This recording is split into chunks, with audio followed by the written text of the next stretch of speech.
পুকুর থেকে ঝিনুক তুলে খসখস শব্দে ঘষে তা খুললেই ভিতরে মিলছে মুক্তা। আজকে অপারেশন করতেছি, মুক্তাটা এরকম হয়েছে। সেই মুক্তা হাতে নিয়ে দেখাচ্ছেন দুই যুবক। একটার পর একটা ঝিনুক থেকে এভাবে মুক্ত পাওয়াই খুশি তারা। এই রকম ইমেজ নিয়ে আসি। অবাক করার মতো ঘটনা হলেও বিষয়টি কাকতালীয় নয়। ভোলা সদর উপজেলার ভেলুমিয়া ইউনিয়নের চরগাজী গ্রামে গ্রামীণ জন উন্নয়ন সংস্থা পুকুরে চাষ করায় ঝিনুক থেকে পাওয়া যাচ্ছে মুক্তা। মুক্তা চাষের জন্য আমরা চাষ করেছি, 7 মাসের মাথায় আমরা তুললাম। যশোর থেকে কিছু ঝিনুক সংগ্রহ করে পরীক্ষামূলক কাজ শুরু করে সংস্থাটি। এরপর নিয়মিত যত্ন আর পর্যবেক্ষণের ফলে ঝিনুকের ভেতরে ধীরে ধীরে মুক্তার স্তর গঠিত হয়।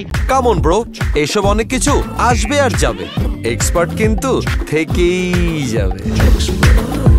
সাধারণত ঝিনুক থেকে মুক্তা প্রস্তুত হতে 9 থেকে 12 মাস সময় লেগে যায়, তবে সার্বিক তত্ত্বাবধানে মাত্র 7 মাসের মধ্যেই সফলতা আসে। আমরা যশোর থেকে ঝিনুকগুলো আনি। প্রথমত পুকুরে রাখা হয়, ঝিনুকগুলা কতদিন বাঁচবে বা কি পরিমাণে সাস্টেন করবে এটা দেখার জন্য। ভিতরে এই ইমেজগুলো ইনসার্ট করা হয়। ইনসার্ট করার পর 4 থেকে 5 মাস এটাকে সংরক্ষণ করা, পানির নিচে ঝুড়ির মাধ্যমে এটাকে সংরক্ষণ করা হয়। তারপরে আজকে খুললাম, খোলার পরে ইমেজটা এই অবস্থায় এসেছে। মেশিন দিয়ে এটাকে কাটানো হবে, কাটার পর বিভিন্ন প্রলেপ দিয়ে এটাকে বাজারজাত করানো হবে। মুক্তা চাষ সফল হওয়ায় ভবিষ্যতে এই চাষ পদ্ধতি সদস্য পর্যায়েও ছড়িয়ে দেওয়ার পরিকল্পনা হাতে নিয়েছে সংস্থাটি। এ ধরনের উদ্যোগ দেশের গ্রামীণ অর্থনীতিতে নতুন কর্মসংস্থানের সুযোগ তৈরি করবে, আত্মনির্ভরশীলতার পথ আরও প্রশস্ত করবে বলে মনে করছেন সংশ্লিষ্টরা। আমাদের এই পাইলটিং প্রজেক্টে সফল হয়েছে। আমরা ইনশাআল্লাহ ভবিষ্যতে এই মুক্তা চাষকে আমরা কন্টিনিউ করব। মূলত 3 গ্রেডের মুক্তা পাওয়া যায়। এগুলোর মধ্যে নকশা ভেদে এ গ্রেডের প্রতিটি মুক্তা পাইকারি মূল্য 500 থেকে 600 টাকা, বি গ্রেডের মুক্তা 100 থেকে 150 টাকা ও সি গ্রেডের মুক্তার দাম 50 থেকে 60 টাকা। ভোলাতে যে পরিমাণ পুকুর রয়েছে তা মাছ চাষের পাশাপাশি মুক্তা চাষের আওতায় আনা গেলে বেকার সমস্যা দূর হবে।